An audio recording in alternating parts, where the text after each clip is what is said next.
I just thought, that's the life I want. I want to have a glamorous sex life. I want to be free. I don't want what my school was telling me, which was get married and have children and become a teacher. Because if you're a teacher, if you're a school teacher, you get holidays. And so you get to spend time with your children. And I must say that all seemed rather dull to me. I'm Keltie Maguire, and you're listening to the Kids Are Child-Free podcast. Hello, and welcome to the Kids Are Child-Free podcast. I am so pleased to be bringing you today's conversation because I just had the most wonderful, delightful conversation with Helen Taylor. Now, if Helen's name sounds familiar, it could be because you had the good fortune of hearing her speak as part of our Childfree Over 60 panel that we held recently, or perhaps you've even picked up a copy of her latest book, which is called Childless by Choice, The Meaning and Legacy of a Childfree Life, which is part memoir, part sort of historical overview of childlessness and the child-free choice. Now, Helen has a background as a university professor. She most recently ended her career as head of English at Exeter University. She's published many books and articles throughout her career, and she retired fully in 2016. And as you'll hear today, Helen shows no signs of slowing down. She's now 77 years old. She is, of course, child-free by choice herself. She is married. She has a very rich, interesting life, and we're going to be sharing it all with you, or I should say a small slice of it today. So stay tuned for my conversation with Helen.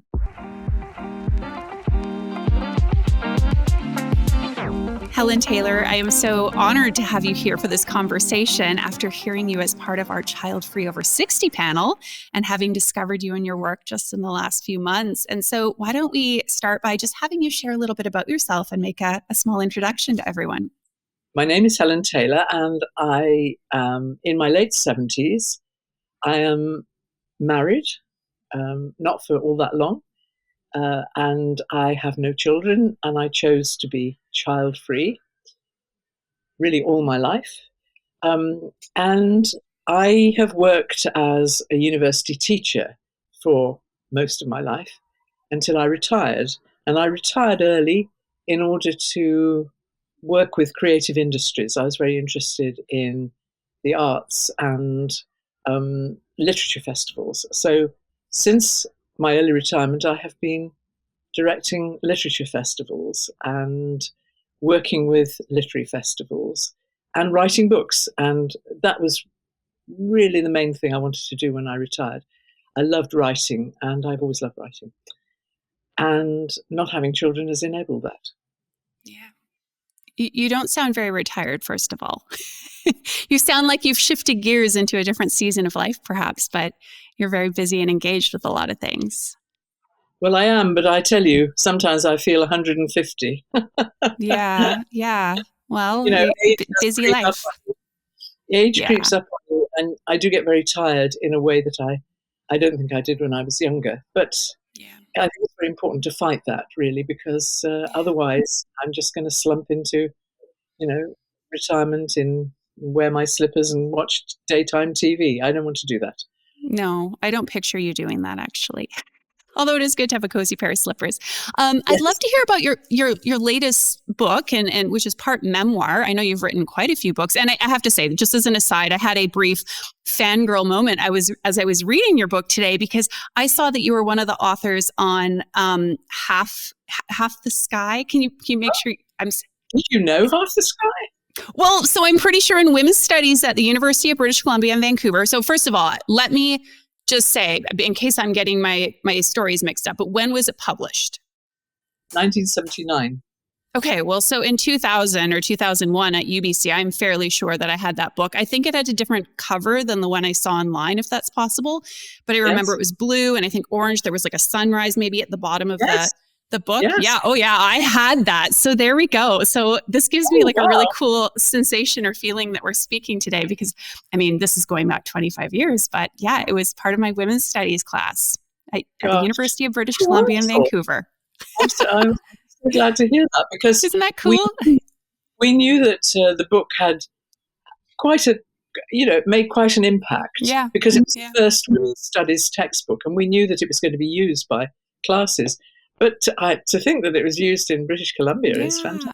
And Wow. I can't remember right now. I'll have to look and let you know. But I recall at the time, I mean, it was like Women's Studies 100, and I didn't know much about or anything about feminism. Of course, it was like my first foray into this, and it changed my mind in many ways. It was like I remember that was I think a lot of women and men, hopefully too, when they go to higher education and learn about these different ways of viewing the world, that can be quite I guess, impactful and transformative. But I remember I had a university professor who was known as quite a radical feminist. I wish I could remember her name. I'm going to find her because you may even know of her because apparently people in my class were like, oh, you don't know who we're studying under? And I was like, I have no idea who this woman is. This is probably like almost pre-Google, right? Circa 2000. I don't know if we did our homework beforehand in terms of who we were meeting with, but Wow.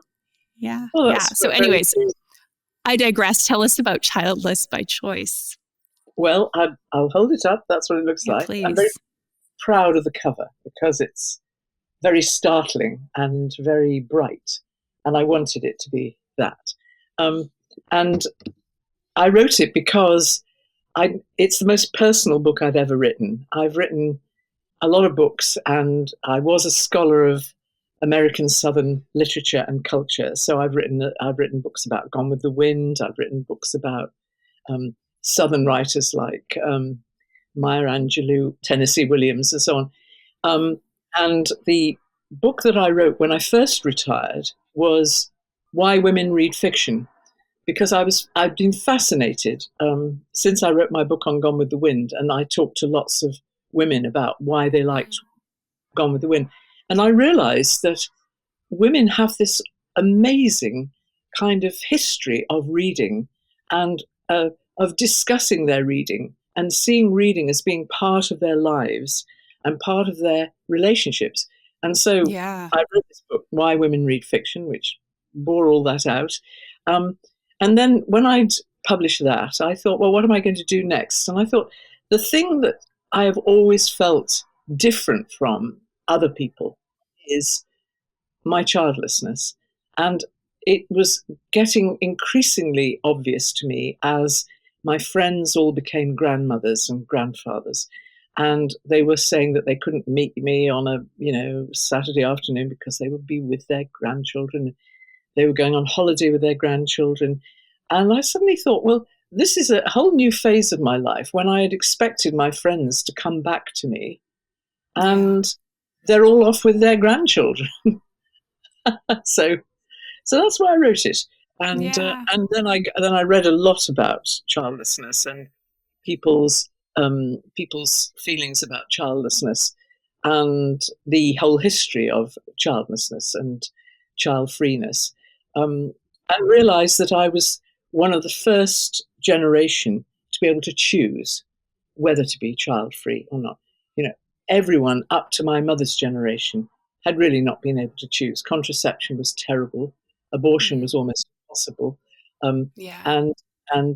So for women of my generation, we were the first to be able to say, well, no, we've now got the means not to reproduce, but also to have sexual relationships. And so I wanted to explore that, and that's all there in the book. Yeah. It's so, I mean, I feel like I'm talking to, is pioneer the right word? Frontier? I don't know. Someone, you're on the leading edge of this decision movement. And it's so interesting that not doing something, I don't like to frame it as the omission of having children, because as you and I both know, a life without kids can be very full, but it's so interesting to think that not having children, not doing something, not taking a very explicit, concrete action, can be so noteworthy to people, right? So that, and it really can mark us as different. Yeah.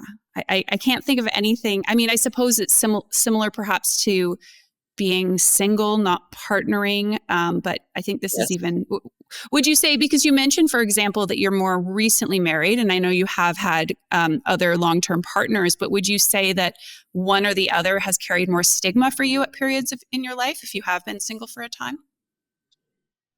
Well, I had two significant relationships with men who had children before I met my current partner, and I have been with him for a very long time. I mean, when I got together with him when I was 30, and Yeah, I'm now very long. 77. So you can see we've been together all that time. And I think it is very different if you have a partner. I must say that I think being single Mm, and child-free or childless is very different. And yeah, for some women is really hard, particularly if they wanted children very badly, which often absolutely. they did. Um, I didn't, and I had two relationships I had before I got together with my husband. The men wanted me to have children with them, and I knew that I really didn't want to do that, and that was quite difficult. And I think that led to those relationships not Yeah. lasting. Yeah, that would have been immensely hard. So, okay, let's go back a little bit more to the beginning, or at least the beginning of this decision, because I know for me, one thing that made it very hard to make my own decision not to have kids was having had very few examples in my life, specifically of women of an older generation, call it aunts, family friends, teachers, who hadn't had kids. It was really not something in my view. And so for yourself, being of that, first, and I realize you're not saying this means that there aren't women historically who haven't had children. Of course, that's always existed. But as far as this being a really conscious, open spoken choice, like, when did it occur to you that you could opt out of this and make this decision? Well, as I say in the book, I went to an all-girls school, a grammar Mm-hmm. school, very old-fashioned sort of grammar school in Birmingham, where I grew up, and we were taught by teachers who, many of whom were single. Now, we were told that, or it was rumoured that these were women who had fiancés who were killed in the Second World War. Okay. Um, and sometimes we thought we didn't really believe that. They looked pretty sad to us. And they seemed like sad women to us, the single women Yeah. who were not married. And if a woman was married, if a teacher was married, and particularly if she had children, she had a kind of glamour attached to her. But I met one of my teachers who I became a little bit friendly with. She was single and she was very glamorous, and we all thought she was very glamorous. And she invited me and my classmates back to her flat one night. I think she designed this actually, and she had a lovely, glamorous flat, beautiful flat, and we drank. I think we drank alcohol, and I love her half already, by the way, Helen. Like, this lady is an icon. Do you remember her name? I do, but I won't tell you. And Okay. she was called Margaret. And halfway through the evening, her partner came round, and I think this was deliberate. And she had this gorgeous, handsome partner who was obviously going to stay the night. And I just thought, that's the life I want. I want Mm-hmm. to be, I want to have a glamorous sex life. I want to be free. I don't want what my school was telling me, which was Yeah. get married and then and have children and become a teacher. Because if you're a teacher, if you're a school teacher, you get holidays, and so you get to spend time with your children. And I must say that all seemed rather dull to me, and Mm-hmm. I didn't want to be a school teacher. And so I went off. I went off to university in America. I went to Louisiana and did a master's degree and came back. And I thought, I don't want to be a school teacher. And serendipitously, I got a job as a lecturer in a new polytechnic, as they Oh, were wow. then, universities. But and so I was saved from having to teach little kids, and I wasn't interested in little kids. I was interested in Mm, adults, and so I got yeah. to teach adults, which is what I did for the rest of my working life. Okay. And so at that point, was it something like, when would you say, sounds like the desire wasn't really there sort of from the get go, and you saw examples or possibilities of a different kind of life? Was there a Yes, point at which you felt like you'd affirmatively made this choice not to have kids? it wasn't just my teachers; it was also my mother, because Okay. my mother had a life of, frankly, drudgery. We Mm-hmm. lived in a house where she didn't have any sort of mod cons, as we say. She didn't have a fridge. She didn't have a proper washing machine. Um, the she had to do all the sort of cooking and preparation and washing and so on for 5 people. I had 2 brothers, and my father was a salesman, and so he was often not there. And so my mother had to do everything. And my mother was always tired and weary and often very fractious. Mm. And we would sit at the kitchen table at the end of a night, and she'd say to me, "Don't have children, Helen, because you're going to end up like me, Yeah. tired, busy." She loved to read, and she had wanted to have an education, and she had to leave school when she was 14 because there was no Oh. national health service, and her sister was very ill, so they always had doctor's bills to pay. And my mother had to go and work in a tannery when she was 14, and then she became a secretary, a typist. She was Hmm. very, very bright and so on. But what she wanted to be, ironically, was a teacher. And she Mm. became a teacher in her 50s because she went back to college. But she she really conveyed to me, you know, it was a bit hurtful, I suppose. Yeah. Having children is the thing that will hold you back. And so I believe that, and actually I still believe that to a certain extent. Yeah. I I've had because I haven't been held back by having children. Yeah.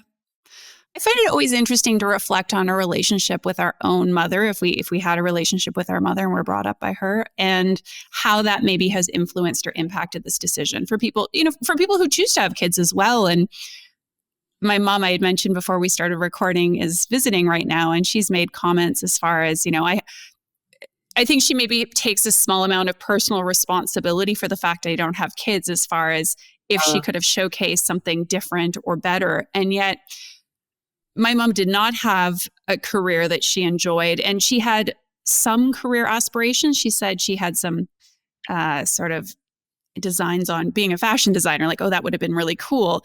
But it was very much dismissed as like, well, a girl from a small city like this one doesn't do that, and that's not a practical career. And it's interesting. I would say it's partly what she saw, partly the dynamic with my father, and probably also challenging relationships with siblings, and that dynamic in the family, that it definitely made it seem like a very I don't know if loveless is the right word, but it held no. It didn't look like something I wanted to do. That being said, I think it's, for me, one of probably a bunch of factors. And so I'm curious for you, like, would you say you feel like that was the main driver for not wanting to have kids, or do you think it's a culmination of that plus a bunch of other things? well, How I do you think that's understand it now? a very good question. I've given 2 reasons why Yeah. I chose not to have children: my teachers and my mother. Um, I was never. I mean, my mother always used to say, "You're not interested in children at all, or Yeah. babies." There are some girls who, as soon as they saw a baby, they wanted to pick it up and hug it. I never wanted to do that. I was Yeah. rather not interested in children, and I don't think I was interested in being a child. I think I wanted to be a grown up. So I thought funny. adults Yeah. had much more fun and much more freedom, and so I always wanted to be an adult. And I think that um, you know I even though I loved my dolls, I had dolls, and usually girls who have dolls want to have babies, and I Mm. adored my dolls. But the advantage of my dolls was that I could put them down, and I wasn't going to ruin their lives. I wasn't going to have to change their nappies. Um, they were sort of, I don't know what it was that I loved about them. I Yeah. think when I later had a cat, cats, I loved my cats. But again, they were not children, and I could put Mm. my cats down and they would just go to sleep, and I wouldn't have to worry about their exam results and their future partners and all that sort of thing. Yeah. So Yeah. it was a combination, and sometimes I think when I ask my friends, I often say to my friends, "Did you have a deep biological desire to have Yeah. children? Was there something very deep in you?" And sometimes women have said to me, yes, that they knew that they had to have a child, that they had to have a baby. And Mm. others have said to me, no, it just happened. Yeah. When I got married, I just assumed that I would have children. And I think probably in a strange way, I think I probably assumed that too. I thought that any man who married me would want to have children with Yeah. me. So I suppose I thought, well, maybe I'll have to do that. But then as I got a bit older, I realized, no, I don't have to. I can make that Yeah. choice myself. Yeah. Now, I know I've heard you share that you did have an abortion at a point. How old were you then? If you're I open to was, discussing it. I'm perfectly happy to discuss it. I was 19 and I was a student at London University, and I was a very lucky young woman, let me tell you. The boy who made me pregnant, we made a baby together, and we loved each other. And he stayed by me, and he would have married me.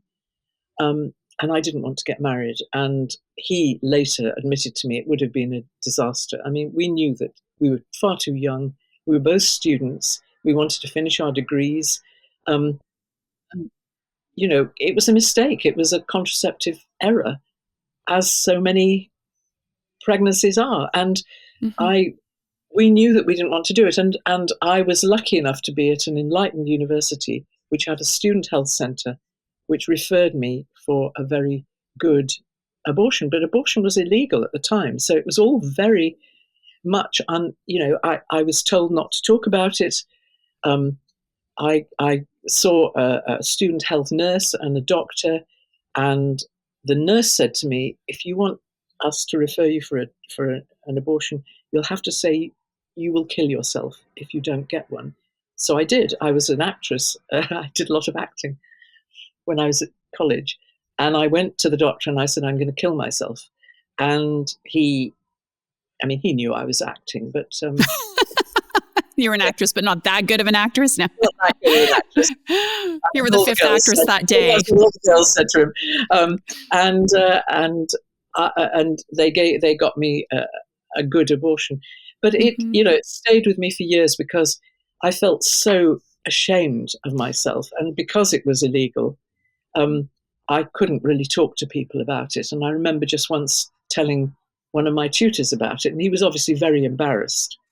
Um, and uh, and my parents were horrified. My parents were absolutely horrified. They had to find out because I was under 21, and they had to give Okay. permission, which was a Wow. great. So But they were I horrified. do feel Yeah. strongly about abortion. I do feel, Yeah. it is a woman's body, and when there's something growing in Hmm. you that you don't want to have growing in you, you've got to have the freedom to Absolutely. have an abortion. Yeah. No, we are very much about allowing that choice to be made for the people that we should have our reproductive freedoms. Increasingly, reproductive freedom is under challenge. Oh, 100%. Yeah. Scarily so. I think I saw something today. Now, Costa Rica, was it? Somewhere in, I think, South or Central America, I saw that they're having major rollbacks on reproductive rights for women there. Just something was announced in the last couple of days. So, and of Absolutely. course, that's one of many, many, many places, right? Including, I'm curious, what's the status right now with the UK and the NHS and Well, abortion it, rights there? abortion isn't actually legal, but it is possible to get an Yeah. abortion if there are certain circumstances in play. Yeah. So, on the whole, it's not difficult, but you do have to know how to go about it, and doctors will have to be consulted. Yeah. You can't do it yourself. Yeah. Um, the What's worrying is that we do have quite liberal abortion laws, and right-wing politicians like Nigel Farage are following the copybook Yeah. of J.D. Vance and Trump in the States, and Hmm. those very strong Christian groups in the Yeah. States which argue against abortion. They're not going to help those women with the babies that they bring into the world, but they're damned No. if they're going to let them Yeah. Oh, terminate. Um, yeah. so I think it's a similar scenario in Germany. And interestingly, I've also had someone say, well, it's actually not technically legal here, but yes, you can get one. And I did ask my gynecologist, I said, out of curiosity, do you think this is under threat here? Because we're seeing quite a strong shift to the right as well. And she said, oh, kind of, I don't think it's going to happen that will be taken from women. well, I'm not so confident. no, no, I agree. I agree. Yeah. No, it's a very worrying time for women. Yeah. Yeah. Okay, so you had sort of like, I guess we could call it a sliding doors moment, right? As far as you saw how your life would have and could have changed. You could have had the marriage, the child, the like Yes. down the path that probably many women of your age and era, would have done. And I'm interested for you. We'll talk a little bit more probably later in our conversation about I don't even want to refer to it as regret, but this idea of like what could have been. And I'm curious for you, have you ever questioned or reflected like what could have been if I either had that child or another child? Have you thought about a life with as a mother? Well, I've often thought about the child that I might have had with my Yeah. boyfriend and Yeah. wondered what I was sure it was a boy. I don't know why. And I've often wondered what would have happened to him. Would I'd have been so young and probably a terrible mother. I was an awful cook and things like that. And, would he have resented me? Would he have grown away from me? Would we have been good friends because we were both quite young? Um, Yeah. and as my life, enters its last phase, would he be there right at the end? So I have thought about that, Yeah. but I, on the whole, I have not felt since then um, that I deeply regret my decision. When I do regret it sometimes is when I see my friends' children. My friends have lovely children and indeed grandchildren. And that's a time when I feel a bit wistful. I think, well, Yeah. I could be surrounded by these lovely young people. But then when my friends talk to me about them, there's always a problem. There's always something going wrong with their children and Yeah. their children. And so Yeah. they're completely caught up with them and preoccupied with them. And I think, well, at least I don't have to do that. I mean, I can look on at a distance and I can be sympathetic, but it doesn't have Yeah. to bother me. I'm not in the heart of that. Yeah. There's definitely seems to be a contradiction there, right? And of course we're not in the shoes of parents, so we can't speak to this, but there does often seems to be and for the entirety of life, for again, this is not going to be everyone's experience, but hand in hand with the great potential that having a child can bring to your life, I do think that there can be a continuous sort of angst, worry, disappointment that can come alongside that. And the idea that that is just magically going to disappear once your kid is of legal age, I don't think it's true. And I'm hearing from you, like, that's not what you've witnessed with your relationships. Oh no, absolutely not. And I think it's very dangerous. I mean, occasionally friends, when I've talked to them about this, and they've said, don't Yeah. romanticize parenthood because if you only knew, Yeah. and certainly parents with adolescent children, and my nieces and nephews have all got enormous problems, and so I'm very aware that Yeah. I only have myself and my partner to worry about, and the rest of the world, of course. I mean, it means that I There's can be that. concerned with the rest of the world. And Yeah. as a teacher, I was very much a mother to students and to colleagues, and I was able to give them maternal time and concern in a way that they weren't able to give necessarily to each other. So, I have been able to share I mean, I do have maternal feelings for people. Yeah. And I've been able to share those quite generously because I don't have to give them to my children. Okay, if you have been spending the last several months or maybe years making pros and cons lists, trying to figure out whether you want to have kids or stay child free, I'm going to encourage you to stop right there and to do something different instead. And that is to check out one of our upcoming kids or child free online workshops. These are 2-hour online workshops hosted in the company of like-minded women, where I'm going to give you some of the actual tools and resources that I personally use to help make my kids or child-free decision. You're going to walk away from this workshop with a workbook that you can go through on your own time. And I can tell you that these 2 hours together are going to give you so much more clarity and direction in terms of the right choice for you. Find all the details on an upcoming Kids or Child Free workshop over at kidsorchildfree.com or in the show notes of this episode. I think there's definitely an opportunity there when we think about those who either choose to or are unable to have kids, in terms of the fact that we can invest in our relationships should we choose to.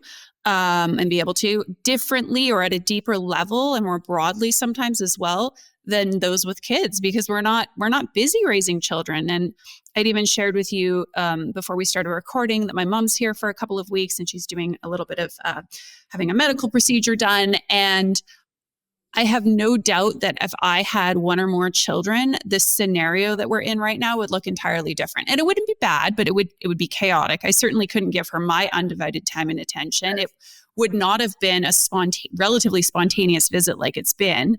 And so I try and encourage people, and would encourage people listening, especially if you've either chosen or thinking about that child-free path, not just to think about all those things you might not have and how your relationships might suffer. For example, with your own parents, people think, oh, well, if I don't have kids, they're not going to have grandkids and we're not going to have this special intergenerational bond. But I do think there's an opportunity for something else there as well, or possibility, I would say.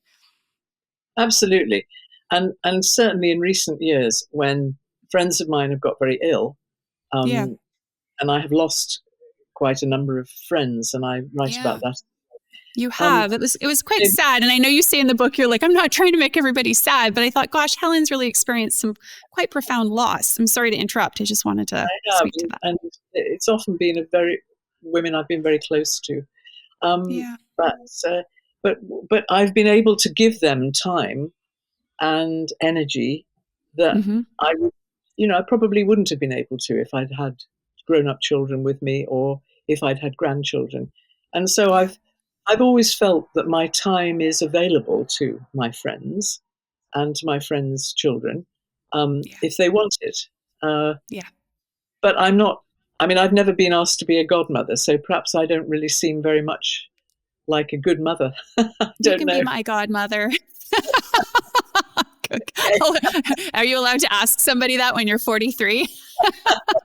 I'm sure there's many people who are like, oh, Helen, you can be my godmother. Well, Simone de Beauvoir adopted a daughter I think she was in her 70s.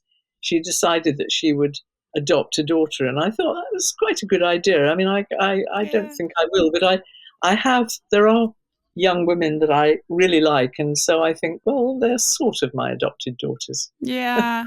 Oh, and those relationships are so important because, look, I mean, I've had my mom on the podcast. We have a good relationship. And so even if we have these, intergenerational connections, or we've, whether it's with our own mother or aunt, or of course it can be father, etc. There's something, I think it's important to have connections that are not that parent-child connection. Yes. Or spouse connection or what have you. Like, I think it can allow for a different kind of potentially openness, connection. Like, there's just something there. I know I can speak and show up in a different way with someone like yourself than I could with my mom. And it's not about better or worse, but I think those relationships are really important for us to have. I absolutely agree. It does. And in a way, it allows us to create new kinds of relationships. I mean, child-free, I think childless women or child-free women in the past have perhaps been rather sidelined. People have felt embarrassed by them and haven't seen them as being very attractive people. And I think now there's much more of a sense that these people, they have time and energy. They chose not to have children. And so let's embrace them into the fold, And so there are new ways in which we can be child-free, I think. Yeah, I agree. It feels exciting. Hopefully we're standing on kind of a powerful precipice here, a moment in time in which we can embrace and take on different kinds of roles, and that there can be a little bit more, I don't know if shape-shifting is the right word, but one thing I guess we can reflect on is, depending what sort of resources, and not just, of course, financial, but time, energy-wise, et cetera, throughout our lives that we have available, we can then show up for people in different ways. Whereas I think it's a little bit more linear as a parent. Like, there's not, once you opt in, you're in.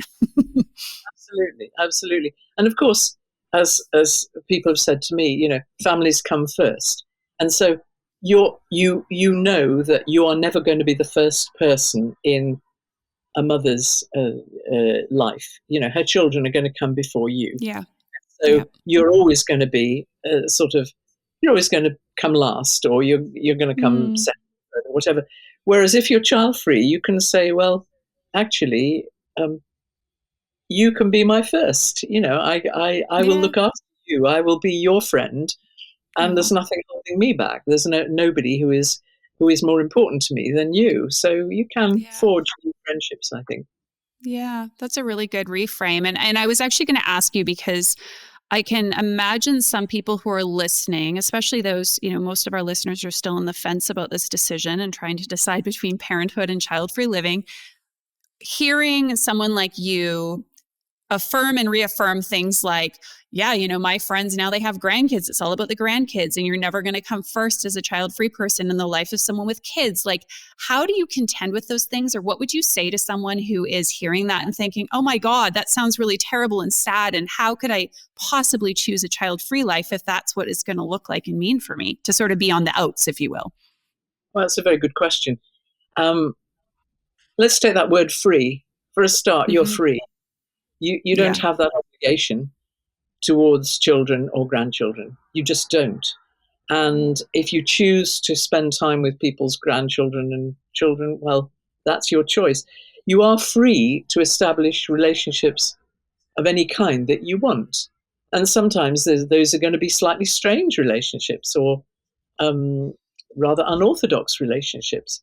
But, and also you have time, frankly, to indulge in things that you want to do and explore avenues that you wouldn't have been able to do. I mean, Yeah. I can do things like I can go and do art classes. I can be running literary festivals. I can be doing things like that. Now, not everybody can do those. I'm not saying that. Having your own time and your own space is very valuable. And as you get older, to be honest, as your energy depletes, that's really very precious to be able to have a nap in the Yeah. afternoon instead of having to pick up your grandkids from school.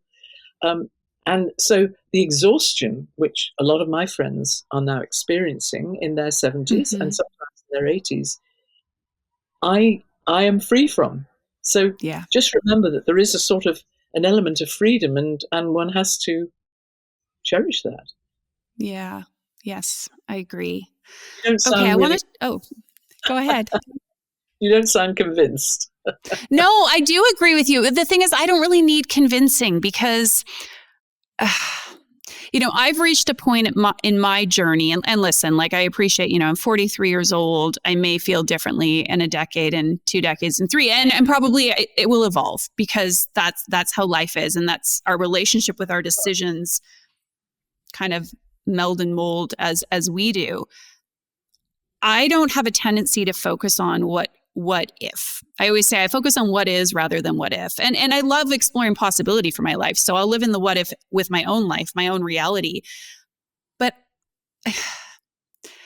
the overdone, comparison is the thief of joy quote. There's truth in the fact that I can look at other people and the experiences they've chosen, the lives they're living, and feel like, oh, if only. But I guess because I've chosen this path, because I feel immense fulfillment in my relationships, in my pursuits, in the work that I do, I'm not looking at anybody else thinking I want what they have because I want what I have. If I sound unconvinced, it's only because I am convinced. I'm like, yeah, the freedom is immense, it's huge, and it feels really good. Yes, absolutely. And it won't always. I mean, you know, as I say in my book, you you're bound to feel regret. I mean, who doesn't have regrets about their life? Who doesn't Yeah, think of the paths not taken? Um, and it would be foolish to say that I've never had regrets or I've never felt a sort of deep kind of sadness yeah, about not having children. Particularly, as I say, when I see very happy families, I think, yeah, oh, I could have had a happy family. Well, I don't think I would have done because yeah. I'm not terribly good at happiness, and I'm not very good at playfulness, which I think you have to be if you have children. Mm, But you know, so I have had regrets, but they don't stay with me, and I think in a way that's what you have to live with. You have to live with your decisions, yeah, even if they're decisions you didn't make. I mean, there are women who will have got to your age actually and yeah, realize that they've made a decision now that yeah, they can't reverse unless they, you know. adopt or foster or something like that. And there are Mm-hmm. always those possibilities. I would never have done that. I didn't like children enough. I wouldn't have wanted to do that. But I think if you do like children, then why Yeah. not? Why not adopt? Why not foster? And I'm always sort of very startled when I talk to women about that. And I say, well, didn't you think of adopting? And they say, oh, I wouldn't have wanted somebody who wasn't my biological child. And I think, well, I see that, but I also think, isn't that a sort Yeah. of dreadfully selfish position in a way? I mean, if you do like children, why would you not want to bring up somebody else's child who's Mm. been rejected or whatever? So I don't quite understand why people are so obsessed with this biological um, child focus. Yeah. I don't know if you agree with that. No, I mean, I will say, I think I can appreciate that a lot of people I speak with who are on the fence recognize the complexity of this decision and the heaviness of whatever they choose. And the fact that specifically if they choose parenthood, it's hard having a kid. And in today's day and age, you could say we have certain conveniences that can make it easier, but there's also all these other layers of expectations. And of course, most women are working outside the home and wanting to work outside the home and have these other pursuits. And there's, wanting to be the perfect mom and keep up with Instagram and whatever. Whether or not those kind of worries are warranted, there is this pressure. And so I think when we hear about, for example, children who are in the foster system or available for adoption, I think, and part of this is probably unfair, and I need to have someone on to be able to speak more eloquently to and address this, but this worry of like, as if having a kid wasn't going to be hard enough. Now I have a kid who may or may not have, for Problems, lack of yes. better words, issues or problems I had a guest on who's adopted 3 children in the last few years, all of whom are siblings, who have quite severe developmental challenges, and her and her wife, they've taken on these kids. Is just like it's really beautiful to witness, just when you do have that true love and that wanting to support and that feeling and belief that like these kids are worthy of our time and investment no matter what. It's not to say that people who don't want to adopt don't feel that way, but I think it's a sense of, okay, now you're putting me really at the edge of what I might be able to manage to, let's say, have a child who Sure. has come from a home where they've been abused, and so I appreciate and understand that. And I also think there is I don't know if egocentric drive is the right word, but there's this desire of seeing our likeness or having something come forth from us and creating something with a partner. And some of that I don't think is necessarily born out of like, I don't want to characterize that as bad or good, but you're right. There's this very much a preoccupation with having a child that is our own. And there's something there that's a bit, I think, worthy of exploration for anyone who has that drive to have a biological child. Where does that come from, do you think? Well, and I think it's all, well, I think you put it very well. And when people accuse child-free women of being selfish, you do have to return the ball and say, well, it's selfish to want to have a replica of yourself, really, which is what often people want. They want a mini me. But I do want to say something else, actually. Yeah, please. Which is that although I've talked about freedom, I haven't talked about finances. And let's face it, it is a very expensive business having children. It's a very big thing to take on. It costs a fortune. Childcare is very expensive. Housing is very expensive. You may well find that you're having to pay money for different kinds of education. If your child is ill, has problems, you may well find that you're sucked into a complicated and expensive business of trying to help them. And I think we have to remember that that's a very big factor in anyone deciding whether to have children. It's not something, I mean, people often go into it without thinking about that and then suddenly realize I can't afford a mortgage. I can't afford to buy anywhere that I can have this baby. And that must be terrible. And at least when it's just you, I mean, I know housing is no cheaper for single people, and child-free people, but at least you're not denying a child a really good early home. And Mm-hmm. so many people are stuck in that situation, I think. In our country, I don't know if it's true of Germany, but Yeah. it's certainly true in Britain. Um, Yeah. People just don't realize what they're letting themselves in for when they have a child. Yeah. Well, and I think there's this attitude or idea that we should have a child despite whatever costs involved. And that can include the quite literal, real costs of having a child, right? Like, I think people almost don't want to say or acknowledge that that can be a very concrete, real, legitimate reason to not have a child, whether the money's simply not there or whether you'd rather use it for something else. I think there's this attitude of like, well, but it's a child. You have a child no matter what. And I'm like, I don't know. Can you provide for that child and yourself? And I'm not talking about like the luxuries and the latest iPhone, but can you put good, healthy food on the table? Can you provide a safe, healthy, warm home? Can you get Sure. your insurance and in the meantime, not necessarily be sending yourself into a spiral of debt that's going to, aggravate your stress and well-being? Absolutely. And I don't think society talks enough about this. They don't prepare people. They don't prepare kids in schools for this. They don't talk to them about what's involved in having a child and what responsibilities you take on and what the financial costs are likely to be. People don't have a clue. And so Yeah. having a child is sort of romanticized and idealized, and that does worry me because then who's suffering? The children are the ones who suffer. Yeah. Yeah. Um, and you end up with domestic abuse and violence and neglect. Um, I just think it's very sad. Yeah. Yeah, no, there's a lot more to do with having a child that I think needs to be discussed, like not to mention that just the sort of emotional aptitude that I think it requires in order to have and raise a healthy child. And even for everyone's best efforts, we know it's hard to be a functioning person in a society. I struggle with it and I've received a lot of support in my life, one could argue. So, Yes. Helen, you mentioned you're 77 years old. And so I'm sure, of course, people are wondering,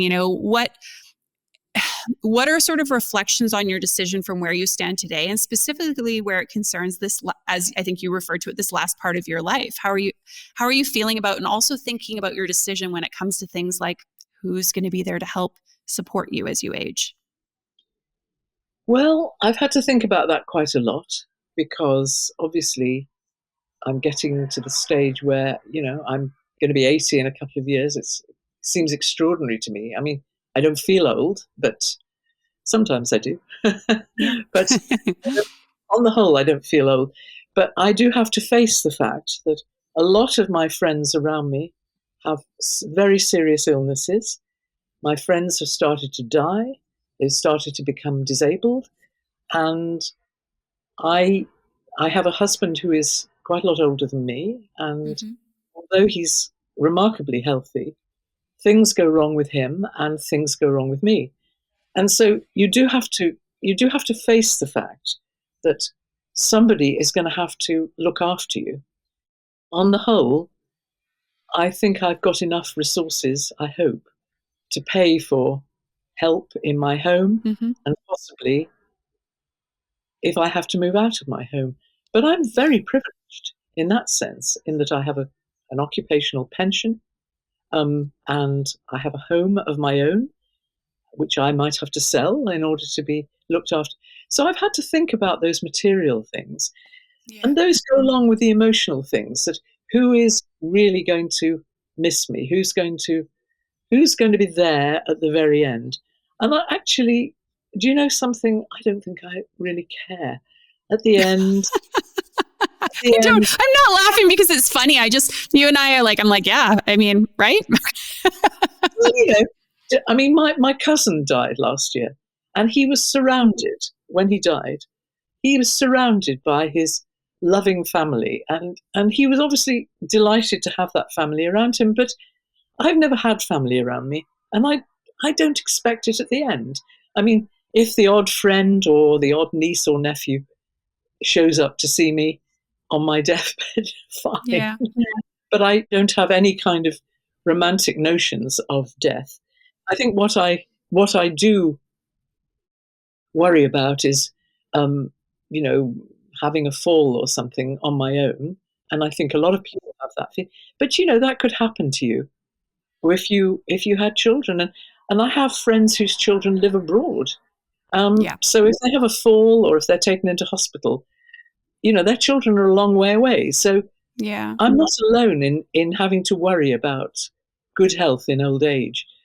And I think the when we talk about legacy, I mean, one of the things I talk about in my book is legacy, and Yeah. who, when my husband and I had to make wills, we had to decide, what are we going to do about our wills? Are we going to originally we were just going to leave all our money to charity, and we may well do that in the end. Hmm. But then we thought, well, maybe we should leave some of our money, which is, I mean, it's not very much, but it's enough for. Should we leave it to members of our family who we don't see very much? Hmm. Um, Nephews, nieces, great nephews, nieces. We don't have much of a relationship with them. Is there always a sense that family has got to come first in terms of that?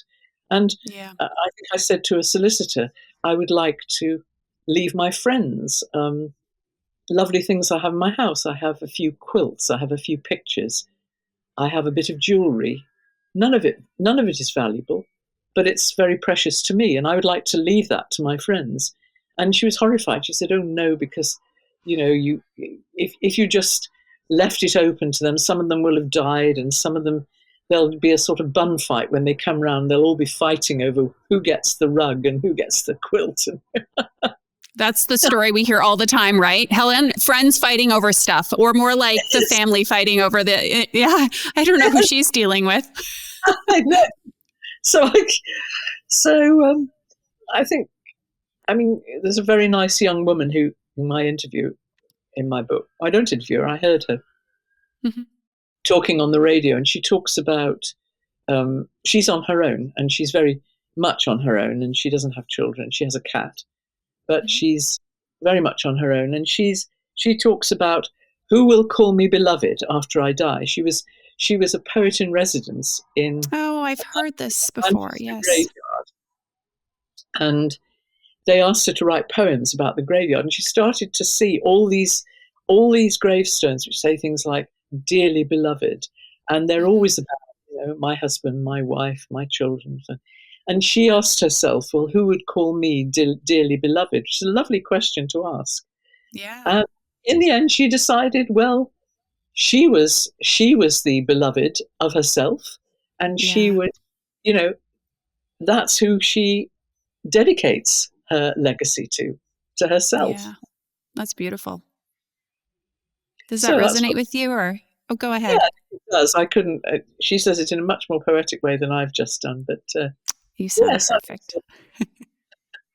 I would like people. I mean, I've written books, and I would like people to still go on reading my books. But if they don't, it doesn't really matter. Yeah. There are lots of good books in the world for other people to read. But so I'd like people to go on reading my books, perhaps. But other than that, I don't really have a legacy to hand on. Yeah, this question of legacy, I think it's an important one for people to ask. Is this a concept that's even important to me? And if so, what does legacy entail? Because so many of these ideas around this decision are just sort of thrust upon us: fulfillment, meaning, legacy. And it's like very few of us take the time to think for ourselves, okay, well, do I want to have a meaningful life? If so, what does meaning look like? I shared it on a recent episode, but my husband, he said, meaning for me is not important per se. He said, I'm really focused on joy and a joyful life. And if you were to meet Chris, I wouldn't say his life is lacking in meaning. It's just kind of where he's putting his focus and energy somewhere else. And that's, again, this idea that I think a lot of us feel like it's kind of like a checking boxes sort of thing, just like we have to have the white picket fence and the, 2.1 kids or whatever it is. We also need to have the legacy check, meaning check. And Well, we're not bucket really list, thinking about that. stuff like Yeah. bucket lists, that people have Yeah. to have done before they die, and all that sort of thing. Yeah. My mom says she has a fuck it list. That's my example in life. She has a fuck it list, not a bucket list. Think, fuck it. I'm not doing that. That's great. I like that. You can message I know you talk about your WhatsApp group of girlfriends, the Lalas. You can message the Lalas after and say, what's on your bucket list? Things we're no longer going to care about, aren't going to do, forget about it, don't need to. Yeah, that's important too. I had to laugh a little bit when you were talking about, the family surrounding you as you die, because I think, again, some people, I'm sure the thought of having all the family showing up, you're thinking, oh God, you again, it's like, it's not always the perfect, lovely thing we think it would be. My mother didn't want anyone to be with her when she died. She sent me away, sort of almost before the day she died, and she sent my brother away. And I think sometimes people just want to die alone, and I think I would want to die alone. Yeah, yeah. Well, into this world and out of this world. It's a lonely business, and you're at your most vulnerable.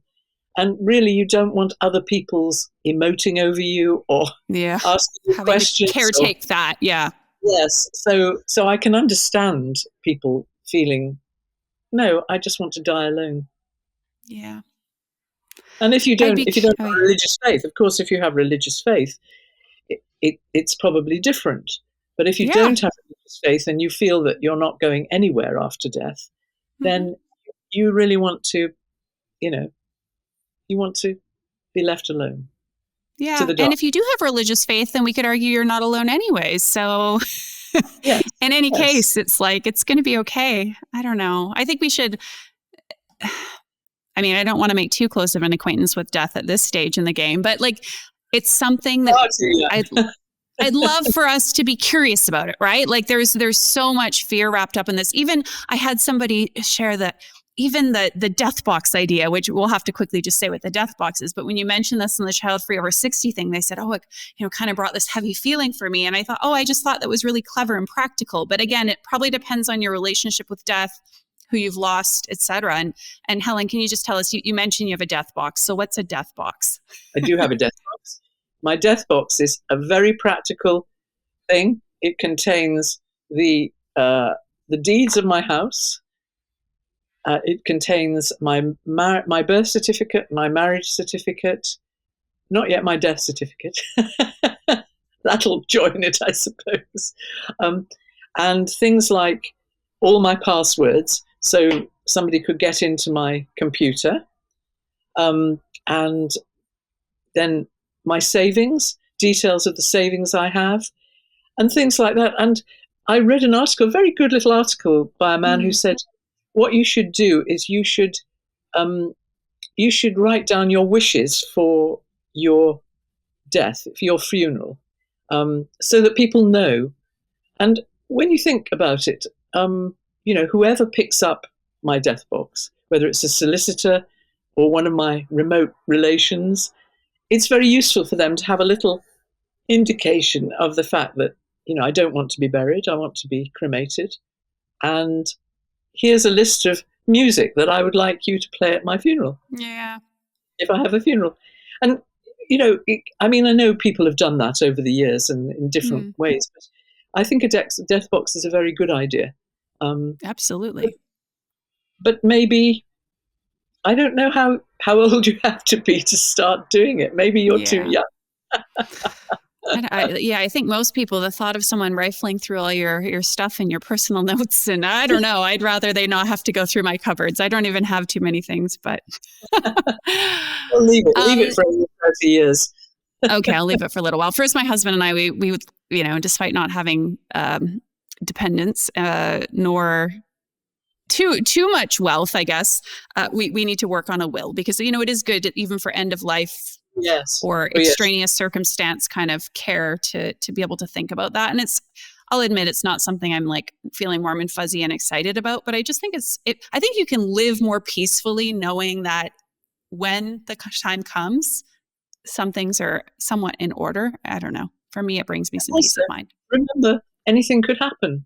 Oh yeah. You could fall under a bus tomorrow. Let's hope you don't. Let's hope I don't. You have to remember that anything can happen in life, and you can't be too over careful. I'm probably too overcautious about things, but I think it's not a bad idea, and I certainly think everybody should have a will. Yeah, agree. I'll do that first, then I'll work on my death box. Okay, so before we wrap up, perhaps moving to a slightly lighter note, it's funny. I could talk about death all day, every day. No, I mean, that's being extreme. Let's talk about living and butterflies and mountains and beautiful things, river streams. Tell us what has been the best part of your child-free life, or like what you love best about not having children. I love the fact that I've been able to have an adult relationship with a man, which I don't think I thought when I was much younger. I thought I'd never find anyone. I was always falling in love with the wrong men and being rejected and feeling that nobody would ever love me. And so I've been so grateful to have a relationship with a man, which it's not been straightforward, but I think it's been much more easy and much more fulfilling because we didn't have children. So I think that's been the main thing. But also because I've been able to develop friendships with people, I've been able to travel, I've been able to write books, I've been able to have a nap in the afternoon. And, I've never, people talk about FOMO, fear of missing out. Yeah. And I've rarely had that feeling because I've usually been able to do everything I wanted to do. Whereas so many of my friends who are parents have had to just not do things. They've been prevented from doing things. So I think that's been that I've had freedom. I've had lots of opportunities. I've been able to say yes to things immediately. And as I say, I've had this central relationship in my life for which I'm very grateful. Beautiful. I think very few people in this world are able to say those words that you just shared, and to be able to have had a wonderful life partner, to be able to have had these freedoms, to have been able to explore the world, explore your creativity, to be able to create. It's a beautiful thing. So kudos to you for choosing the choice that felt best and aligned for you, and for having created and continuing to create a really beautiful life. I'm super delighted you've shared it with us today. Thank you very much. I've loved talking to you. Helen, before we leave, is there anything that we should know as far as like, where can we find the book? What else are you up to? If there's any events we should know about, tell us all the things. Well, can I just hold the book up again? You do it. Yeah. And for people who are listening and not watching it on YouTube, this is your sign to subscribe to the YouTube channel so you can see her beautiful book. Oh, okay. My book is called Childless by Choice, The Meaning and Legacy of a Child-Free Life. It's published by White Fox, and it's available on, you can order it from bookshops, and it's available from Amazon and other outlets. And I'm going to be speaking about it at the I Write Festival in Glasgow on the 8th of November. Cool. That's a great city. I visited for the first time in the spring. Oh, really? Oh, it's a wonderful city. Yeah. And also the Oxford Festival in March, Literary Festival in March. Oh, and the Clifton Literary Festival in Bristol on the 15th of November. I'm involved in the organisation of that festival, and my fellow planners kindly invited me to speak. So I've got a little in there. And very cool. Okay. We will include the link to your website with the book, because I know you have a dedicated page, and then people can find it wherever they like to buy books. We, of course, encourage you to shop independent if you can, but depending where you are in the world, you can access the book all the places. And we'll also make sure to note and link to whichever of those events that people are able to check out if they're in the UK. Thank you very much. Thank you, Keltie. Yeah, thank you, Helen, for joining me. Thank you for joining us today for another episode of the Kids or Child Free podcast. Now, before you leave, I want to ask you to subscribe to the YouTube channel, because lo and behold, we have a YouTube channel. I've failed to tell most of you that this even exists. Now, you can not only find all episodes of the podcast on our YouTube channel, but you can also find short form videos. We've got them categorized based on the types of conversations I'm having, whether they're with parents, whether they're about being child free. We've got different tips on how you can navigate this kids or child free decision. So lots of good stuff there. Go check it out. Our YouTube channel is Kids or Child Free. I will have it linked in the show notes of today's episode, so you've got that handy. Otherwise, you can give it a search. And don't forget to hit subscribe so you don't miss any of our upcoming episodes or videos that we share on there. All right, that is all from me. I hope you have a beautiful rest of your day.